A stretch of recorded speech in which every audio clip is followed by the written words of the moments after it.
सहनाववतु सहनौ भुनक्तु सह वीर्यं करवावहै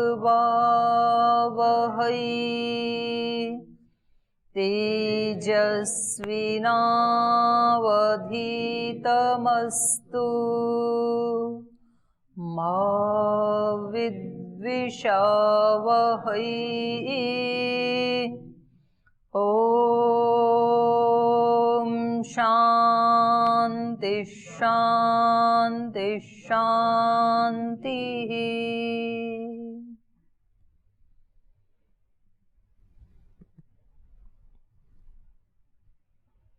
कल के पाठ से कुछ पूछना है? हाँ पूछो। ओम दीदी प्रणाम। दीदी कल उद्धरण आत्मा ये 5 नंबर का श्लोक है, तो इसमें कहा गया है कि व्यक्ति अगर इच्छा करे तो ही उसका उद्धार हो सकता है, अपने द्वारा अपनाएं। लेकिन कभी कभी ऐसा भी देखा जाता है कि हम कुछ ऐसा कार्य होता है जिसमें हमारा मन नहीं लगता, लेकिन उसमें जो हमारी ही हित होता है, हम अविद्या के कारण उस चीज़ को करना नहीं चाहते। फिर गुरुजन जो क्या होता है उस पर नियम लगा देते हैं कि आपको ऐसा करना ही है, तो फिर इसके बाद हमारा हित ही होता है, तो उसमें तो हमारी इच्छा नहीं होती, तो हमें ज़बरदस्ती लगाया जाता है, तो उसमें तो हम फिर सफल भी होते हैं। हाँ, अनिच्छा से भी हो जाता है, पर इच्छा पूर्वक करेंगे तो जल्दी होगा और ज़्यादा होगा। अनिच्छा पूर्वक भी, जैसे कोई व्यायाम अनिच्छा पूर्वक भी करेगा तो उसको लाभ तो होगा ही, लेकिन इच्छा पूर्वक यदि करे तो जल्दी होगा लाभ और ज़्यादा होगा, तो उसकी क्वालिटी में अंतर आ जाता है। तो ऐसे तो हो जाता है। तो 2 रास्ते हैं ना, इसलिए तो गुरु के पास जाते हैं कि जी हम तो जानते नहीं हैं, हम इच्छा करना भी नहीं जानते हैं, अभीप्सा करना भी नहीं जानते हैं, तो फिर गुरुजन करवा देते हैं जो हमारे लिए कल्याणकारी है, वो सब कर्म वो करवा देते हैं। तो इसलिए गुरु का महत्व, पर कम से कम उसकी इतनी तो अभीप्सा है ही, इच्छा है ही कि मैं गुरु के पास जाऊं। तो गुरु के पास जाएगा ही वो ही जिसकी कुछ जीवन में आगे बढ़ने की अभीप्सा है। तो इनडायरेक्ट रूप से उसकी इतनी अभीप्सा तो है कि कुछ श्रेष्ठ बनूं, पर वो कैसे बनूं, क्या करूं, वो उसको ज्यादा स्पष्ट नहीं है कि मैं क्या इच्छा करूं, क्या, उसको इच्छा भी नहीं कहेंगे, अभीप्सा कहेंगे उसको। तो फिर ये गुरुजनों का कर्तव्य बन जाता है कि हमारे लिए क्या कल्याणकारी है, वो फिर हमारे लिए एक नियम बना देते हैं।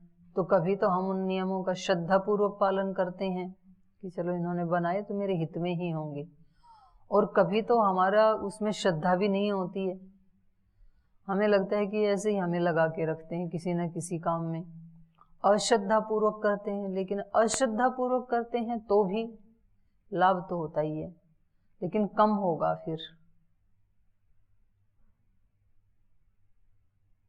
ठीक है, उधर जी।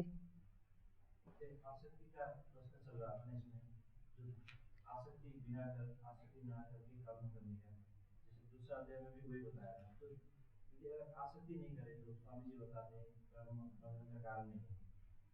तो अगर आसक्ति बिना कर्म तो हो ही नहीं पाएगा। क्यों नहीं हो पाएगा? तो लोग बताते हैं कि जैसे इंग्लिश में एक कोटेशन आता है, the person without goal and end is just the plow without the pregnancy. तो गोल बनाना एक अलग बात है और आसक्ति होना बिल्कुल अलग बात है, लक्ष्य रखना एक अलग बात है। जैसे अगर देखें तो माँ में भी आसक्ति होता है, माँ में आसक्ति है तो माँ को भी उसका फल मिलेगा, और माँ में यदि प्रीति है तो उसका भी फल मिलेगा। ये थोड़ी कहा जा रहा है यहाँ पे माँ में आसक्ति नहीं होती है, ऐसा नहीं कहा जा रहा है। माँ भी कई प्रकार की होती हैं, कुछ आसक्ति वाली माँ होती हैं तो अपने बच्चे को छोड़ती नहीं है, कुछ ऐसी माँ होती हैं जो खुद आके पतंजलि योगपीठ में बच्चे को छोड़ के जाती हैं कि मैं चाहती हूँ कि जो हम नहीं कर पाए हमारे बच्चे करें। कुछ माँ ऐसी होती हैं जो जैसे भर्तृहरि की माँ थी, उन्होंने खुद ही अपने उसको संन्यास दे दिया भर्तृहरि को, वो तो राजा थे, वो लेना भी नहीं चाह रहे थे। तो आसक्ति किसी भी आत्मा में हो सकती है, क्योंकि आसक्ति या अनासक्ति जो गुण है ये आत्मा का है, और जो माता पिता पुत्र पुत्री पुरुष स्त्री ये जो संज्ञाएं ये शरीरों की हैं। तो किसी भी शरीर में आसक्ति हो सकती है, किसी भी शरीर में अनासक्ति भी हो सकती है। ये भी हो सकता है माँ में आसक्ति है, बच्चे में अनासक्ति हो सकती है। तो ऐसा देखा नहीं जाता है कि माता पिता तो रोते रहते हैं और बच्चे छोड़ के आ जाते हैं घर को, जैसे कि आप सब आ गई। तो अब उस आत्मा में उतनी अनासक्ति नहीं थी, इस आत्मा में अनासक्ति का भाव है। आसक्ति कैसे कर्म होता है? जैसे अगर आसक्ति ना करें, जैसे हम लोग अगर अभी गुरु जी अच्छे मानेंगे या हम लोग को अच्छे मानेंगे या सबके सामने में अच्छा होगा बोल के पढ़ते हैं, तो कुछ बनेंगे बोल के, अगर आसक्ति नहीं होती तो उस आत्मा में कमी पड़ जाएगी। तो यदि ऐसा मान के करेंगे तो उसका अलग फल होगा। आसक्ति से युक्त करेंगे तो दोनों ही तरह से कर्म होते हैं। आसक्ति से युक्त होकर के तो सारी दुनिया कर ही रही है, वो सामान्य नियम है। लेकिन अनासक्त होके भी कर्म होते हैं, वो योगी जन करते हैं। जो महापुरुष होते हैं ना, योगी होते हैं, तो वो कर्म तो हमारे से भी ज्यादा करते हैं। हमारे क्या कर्म है? अपने शरीर के लिए थोड़ा खा लेते हैं, सो लेते हैं, पहन लेते हैं, नहा लेते हैं। हमारे क्या कर्म है? अच्छी कर्म तो बड़े तो उन महान आत्माओं के ही हैं जो इतने विराट विराट कर्म करते हैं, लेकिन उनमें आसक्ति नहीं होती है।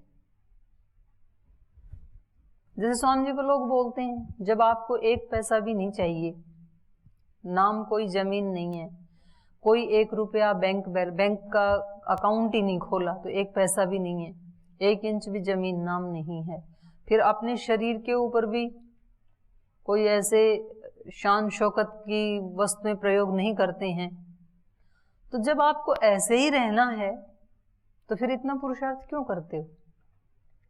जब आपकी कोई आसक्ति ही नहीं है। आसक्ति तो नहीं है, पर ईश्वर ने सामर्थ्य दी है, बुद्धि दी है, शरीर दिया है, बल दिया है, जीवन दिया है, तो फिर उसको सेवा में लगाएं। तो अनासक्त होकर के कितना बड़ा विराट कर्म हो रहा है, और मन में कभी ऐसा अहम भी नहीं आता है कि मैं कर रहा हूं। वो कहते हैं कि भगवान की कृपा से हो रहा है, सब हम निमित्त बने हैं।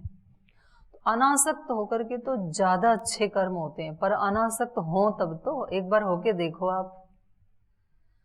आसक्त होकर के जो पढ़ाई होती है उसमें बर्डन होता है, टेंशन होती है। अब पेपर आ गए, अब नहीं पढ़ा तो कल आचार्य पूछेंगे, नहीं बताया तो डांट पड़ेगी। तो आसक्ति में तो एक टेंशन रहती है, एक बर्डन रहता है दिमाग के ऊपर।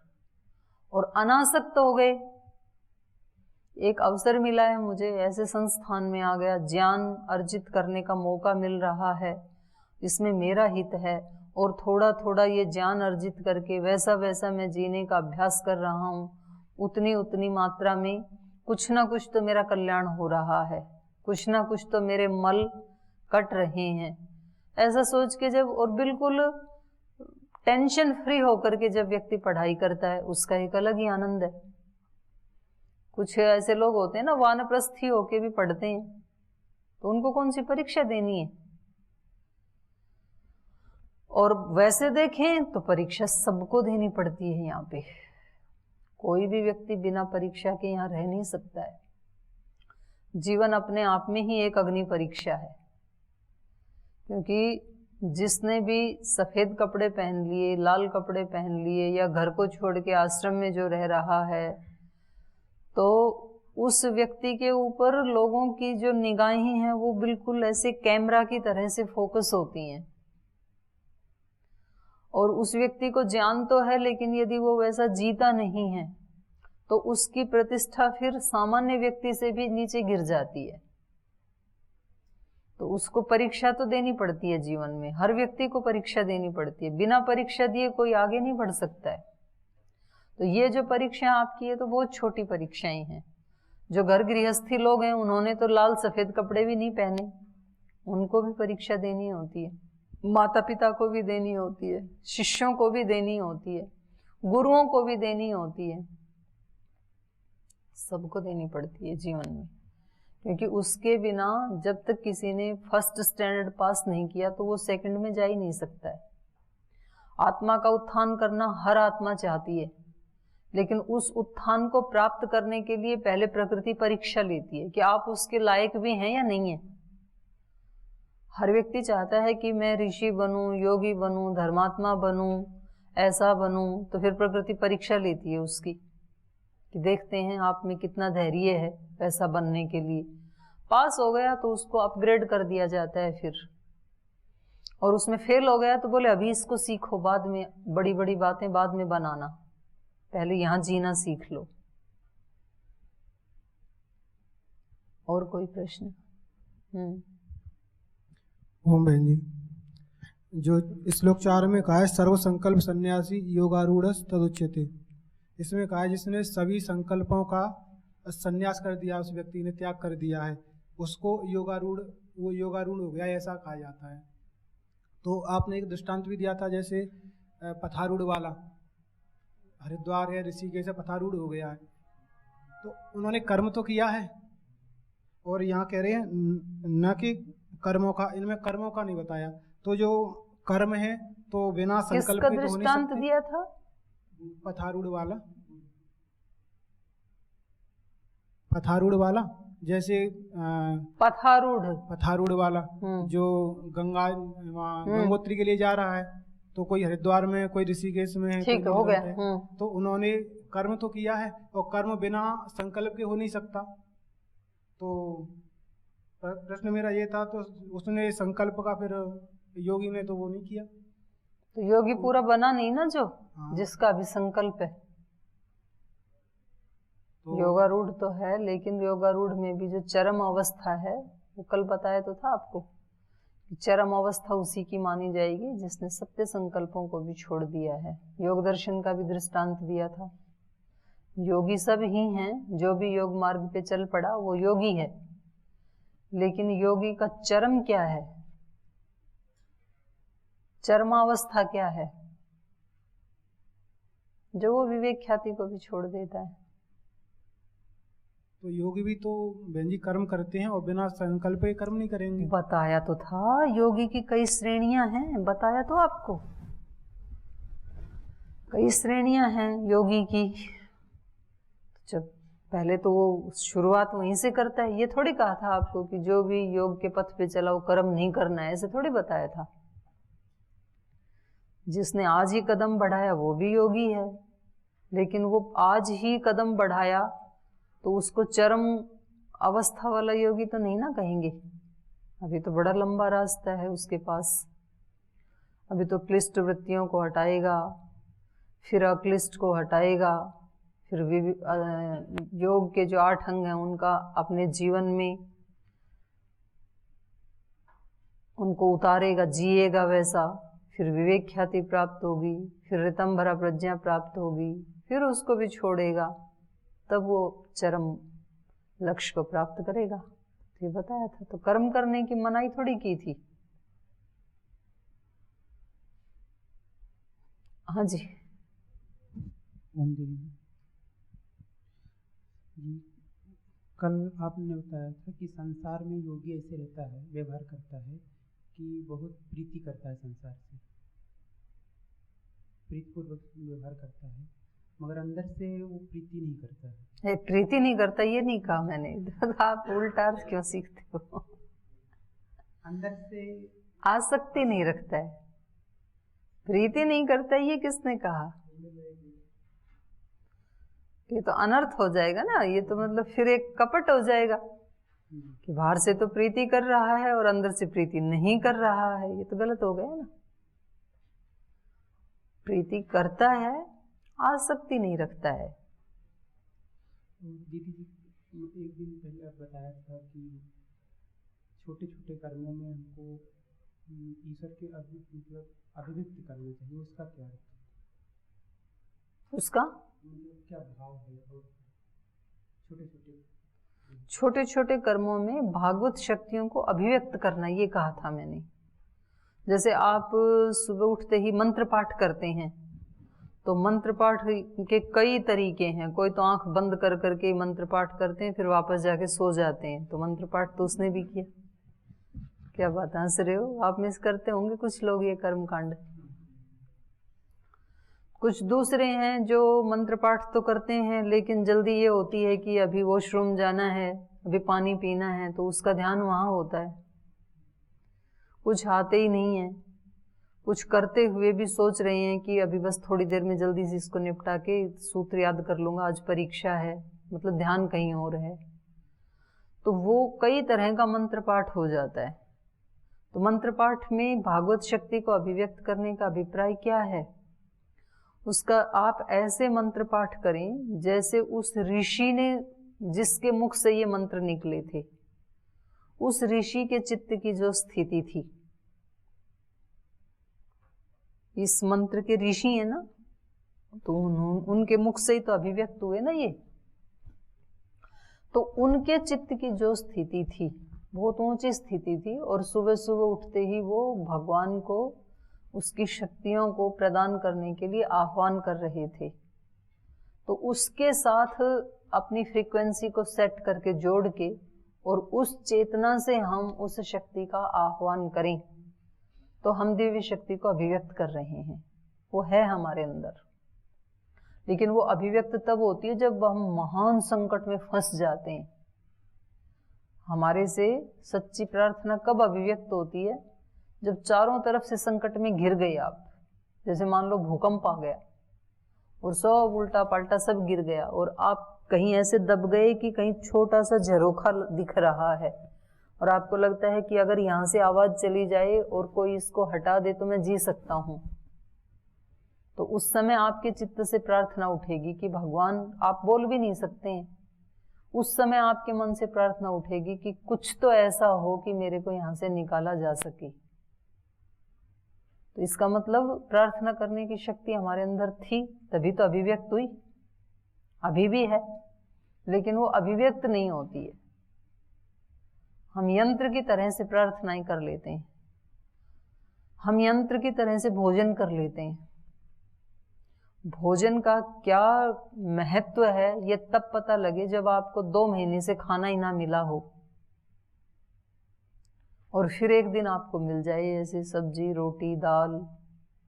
बहुत पुरुषार्थ करने के बाद दूर दूर तक ढूंढा, कहीं खाना मिला नहीं, कोई गांव मिला नहीं, गांव मिला तो कोई ऐसा घर मिला नहीं जो खाना दे सके। बहुत पुरुषार्थ किया 2 महीने तक, और उसके बाद खाना मिल गया। तो वो खाना खाते समय क्या भाव होगा हृदय में, कल्पना कर सकते हैं ना? एक कृतज्ञता का भाव होगा कि भगवान का शुक्र है जो मेरे को मिल गया, नहीं तो मेरी क्या हालत होती अगर ये नहीं मिलता, तो आज तो प्राण निकल ही जाने थे। ऐसी स्थिति रोजाना हो हमारी खाना खाते समय, तो फिर माना जाएगा कि दिव्यता अभिव्यक्त हो रही है। तो ऐसे ही हमारे सुबह से शाम तक जितने भी काम करते हैं, तो हम जितना उनमें एकाग्र हो जाएंगे ना, तो उतना उतना वो हमारे शुद्ध होते चले जाएंगे वो कर्म। ऐसे फिर हमारे अंदर के भाव, क्या सोच रहा हूं मैं, भाव क्या है मेरा उस व्यक्ति के प्रति, उस आत्मा के प्रति। तो जैसे जैसे एकाग्र हुए, चेकिंग की अपने भावों की, तो फिर जो उसमें कुछ जो त्रुटि है, जो दोष है, उसको फिर हम हटा देंगे। दोष तब तक ही दोष रहते हैं जब तक कि हम उनको देखते नहीं हैं। जब हमारी दृष्टि पड़ जाती है उसके ऊपर, तो फिर वो दोष नहीं रहते हैं फिर। इसलिए अध्यात्म में कहा जाता है कि आध्यात्मिक मार्ग में सबसे महत्वपूर्ण जो चीज है, अपरिहार्य जो चीज है, वो है सच्चाई। यदि आप सच्चे हैं अपने मिशन के प्रति, तो फिर आप हजारों गलतियां करते हैं तो भी उनको सुधारा जा सकता है, नो प्रॉब्लम। कितनी भी गलती आप करें, पर सच्चाई होनी चाहिए हमारे अंदर कि मैं इनसे मुक्त होना चाहता हूँ, इन दोषों को मैं हटाना चाहता हूँ। तो फिर जो गुरुजन हैं, माता पिता हैं, भगवान हैं, वो हजारों बार भी हमें माफ करने के लिए तैयार होते हैं। लेकिन यदि हमारे अंदर सच्चाई नहीं है, हम हटाना ही नहीं चाहते हैं चीजों को, तो फिर आगे नहीं बढ़ सकते हैं, फिर हम कृपा के पात्र नहीं बन सकते हैं, ना गुरुजनों के बन सकते हैं, ना भगवान के बन सकते हैं, ना माता पिता के बन सकते हैं। इसलिए सच्चाई अपरिहार्य है इस मार्ग में। तो उसका अभ्यास कैसे करें ये मैं बता रही थी। तो उसका अभ्यास केवल मात्र संध्या उपासना के समय ही करना है ऐसा नहीं है, उस समय भी करना है, संध्या उपासना के समय भी करना है, लेकिन उसके अतिरिक्त काल में भी हर पल उसका अभ्यास करना है।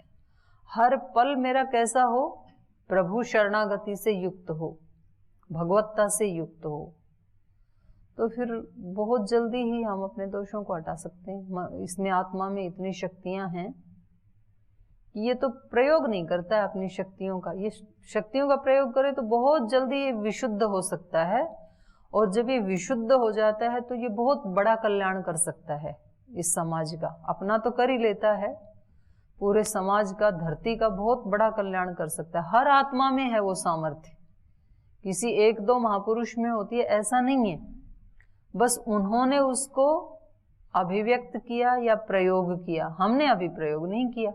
जिस दिन हमने ये मन बना लिया कि प्रयोग करना है इनका, तो आप अपने अंदर एक एक ढक्कन खोल के देखेंगे। जैसे आप कभी किचन में जाते हैं ना और बहुत सारे वहां पर डब्बे रखे हैं, एक एक डिब्बे को आप खोल के देखते हैं, इस डिब्बे में प्रेम भरा है, इसमें करुणा भरी हुई है, इसमें सत्य भरा हुआ है, इसमें अहिंसा भरी हुई है, इसमें वात्सल्य भरा हुआ है। और ये कितना है, इसमें 1-2 किलो नहीं है कि भाई खर्च करते ही फिर वो समाप्त हो जाएगा, अनंत भरा हुआ है। तो अनंत भरा हुआ है तो फिर खूब यूज करूं मैं। जब आपको पता होता है कि हमारे तो यहाँ घी की फैक्ट्री लगी हुई है, और फिर जब हवन करते हैं तो कितना कितना घी डालते हैं, बड़ा चमचा भर भर के डालते हैं। क्यों? क्योंकि हमें तो आदेश देना है केवल, कितना भी घी जले, ना तो कोई रोकने टोकने वाला है और ना तो उसकी कमी आने वाली है। तो जब व्यक्ति के पास अनंत होता है तो वो कितना बांटता है, अनंत ही बांटता है, हिसाब रखता ही नहीं है। ईश्वर हमें देता है तो कितना देता है, अनंत देने के लिए तैयार है, लेने वाले तो हों हम। तो ये था कि हम हर पल अपनी उन दिव्य शक्तियों को अभिव्यक्त कैसे करें, कैसे भगवत्ता को हम अभिव्यक्त करें। ऋषियों ने तो ऐसे ही अभिव्यक्त किया, छोटे से छोटे कार्य में उनकी प्रतिबद्धता इतनी होती है। अगर उन्होंने किसी व्यक्ति को कह दिया कि मैं 5 बजे आपसे आके मिलूंगा, तो वो 5 बजने से 5 मिनट पहले ही आकर के मिलते हैं। वो ये नहीं सोचते हम तो बड़े हैं, ये तो छोटे लोग थे, इनको कह दिया तो कौन सी आफत आ गई, और 10 मिनट बाद जाएंगे। स्वामी जी का शिविर होता है 5 बजे, तो वो ये सोचें कि कोई बात नहीं, मैं 5:15 तक भी जाऊंगा। तो जैसे आप क्लास में आते हैं ना, कुछ है महापुरुष बैठे हैं पीछे, तो कि हमारा 10 बजे का टाइम है तो 10:15 तक भी जाएं तो चलेगा, क्या दिक्कत है। कि कोई महत्वपूर्ण कार्य हो गया वो एक अलग बात होती है, और एक आलस्य के कारण, प्रमाद के कारण आप ऐसा करते हैं तो आप अपनी ही आत्मा की शक्तियों का हनन कर रहे हैं, ह्रास कर रहे हैं। और जब स्वामी जी को पता है कि मेरा 5 बजे का टाइम है और वो 10 मिनट पहले ही आ जाते हैं, तो ये छोटी सी क्रिया से वो क्या कर रहे हैं, अपनी ही आत्मिक शक्तियों का विकास कर रहे हैं, अपनी ही दृष्टि में ऊंचे उठ जाते हैं, सबकी में भी उठते हैं फिर, तो सबसे वही भाव मिलता है फिर उनको। तो ये छोटे छोटे कार्यों से ही जीवन बड़ा बनता है। कोई बहुत बड़े कार्य तो फिर कभी गिने चुने होते हैं जीवन में, 5, 7, 10 होते हैं बड़े, तो नहीं तो रोजाना तो छोटे छोटे कार्यों को अच्छे से करते करते ही बड़े काम हो जाते हैं। कब खाना खाना है, कैसे खाना है, कितना खाना है, किस भाव से खाना है, और कितना रहस्य भरा हुआ है खाने में। एक खाना ही हमारे लिए औषध बन सकता है, कोई औषधि खाने की जरूरत नहीं, मरण पर्यंत। खाने को ठीक टाइम पे खाओ, अल्प मात्रा में खाओ, चबा चबा के खाओ, शांत भाव से खाओ, और उसको खाते हुए भगवान का शुक्रिया करते हुए खाओ, तो फिर देखो उसके कैसे रस बनेंगे। तारिश ऊर्जम नो धेहि, ऐसे बोलते हैं ना कि ये अन्न मुझे क्या देना, निरोगता देना और ऊर्जा देना। तो वो कैसे मिलेगी? जब आप उसको उचित ढंग से खाएंगे तब मिलेगी, केवल मंत्र बोलने से थोड़ी मिलेगी। तो इसलिए खाना खाना भी क्या है, एक यज्ञ है। तो यज्ञ का अनुष्ठान भिन्न भिन्न कामनाओं को लेके किया जाता है, लेकिन वो फल तब मिलता है जब उस यज्ञ की हम एक छोटी सी भी प्रक्रिया को गलत ढंग से नहीं करते हैं।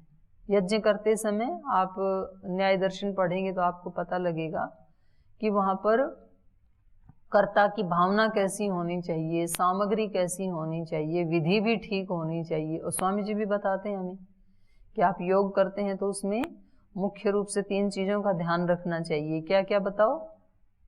समय, विधि और मेथड। मेथड तो विधि होगी, और भाव, एकाग्रता, उसके प्रति भाव कैसा है। तो किसी भी कार्य को करते समय ये 3 चीजें नितांत अनिवार्य हैं। उसका समय, उसकी विधि, और यज्ञ आदि में तो उसकी सामग्री और उसके प्रति भाव, कितनी एकाग्रता है उसको करने में, भोजन करने में कितनी एकाग्रता है। रोजाना सुबह जब ब्रश करते हैं, दांत साफ करते हैं, उस समय दांत साफ करना, इस क्रिया में कितनी एकाग्रता है।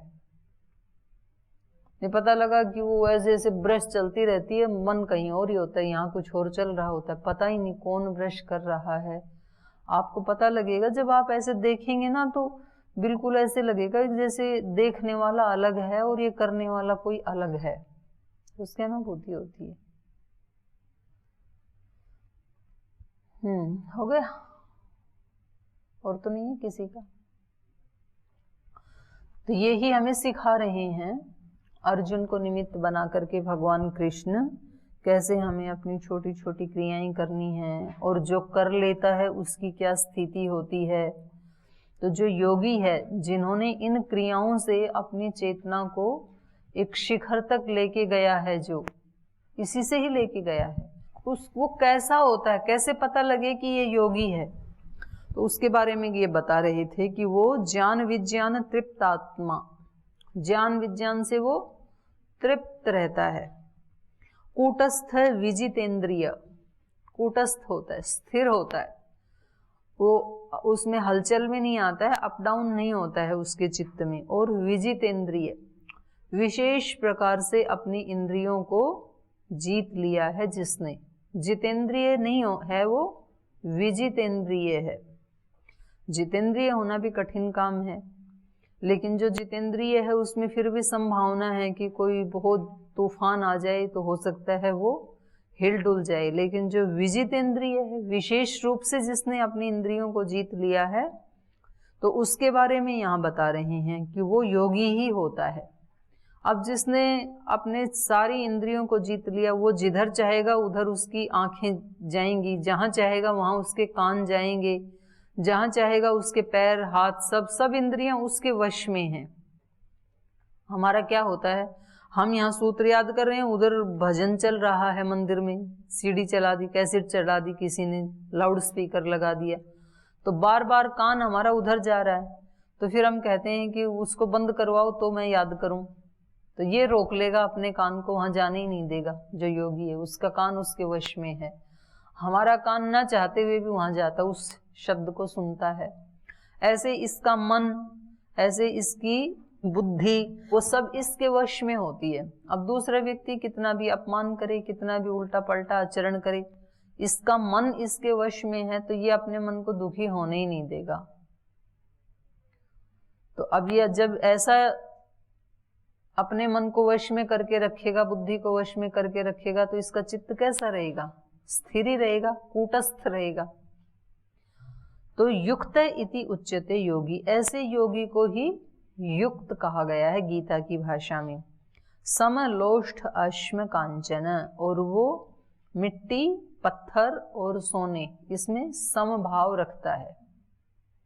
ठीक है, ईश्वर की बनाई हुई चीजें हैं, बस उस दृष्टि से देखता है उसको। कोई कांचन में कोई आकर्षण नहीं होता है, और मिट्टी और पत्थर में उसको कोई द्वेष या घृणा का भाव नहीं होता है। आगे बता रहे हैं, सुहृत मित्र अरि उदासीन। 4 प्रकार के लोगों से हमारा पाला पड़ता है। योग दर्शन में तो 3 प्रकार के बताए थे। सूत्र है ना, क्या सूत्र है? मैत्री करुणा मुदितोपेक्षाणाम, उसमें भी 4 हैं। मैत्री नहीं भावनाएं हैं, सुख दुख पुण्यापुण्य, सुखी दुखी पुण्यात्मा पापात्मा, 4 हैं उसमें। यहाँ भी 4 प्रकार के बताए हैं। तो उसमें बताए कि 4 लोगों से हमारा व्यवहार होता है जीवन भर या दिन भर। कुछ सुखी आत्माएं, कुछ दुखी आत्माएं, कुछ पुण्य आत्माएं, कुछ पाप आत्माएं। यहाँ इन्होंने बताया कुछ हमारे सुहृत होते हैं, भला चाहने वाले होते हैं। कुछ हमारे मित्र होते हैं। सुहृत जिनका हृदय अच्छा है, जिनका हृदय अच्छा है वो सबका भला चाहते हैं, तो कुछ अच्छे हृदय वाले होते हैं। कुछ हमारे मित्र होते हैं, वो हम कभी गलत भी करें तो भी अच्छा मित्र क्या करता है? पापात निवारयति योजयते हिताय, गुह्यान गुहति गुणान प्रकटी करोति। वो पाप से हटाता है और अच्छे कर्म में लगाता है कि ऐसे मत करो, ये आपके लिए ठीक नहीं है, और ऐसा करो, इसमें आपका हित है। उसका मित्र बोलता है मेरा मन नहीं लगता है ये करने में, वो कहता है तो भी करो, इसमें आपका हित है।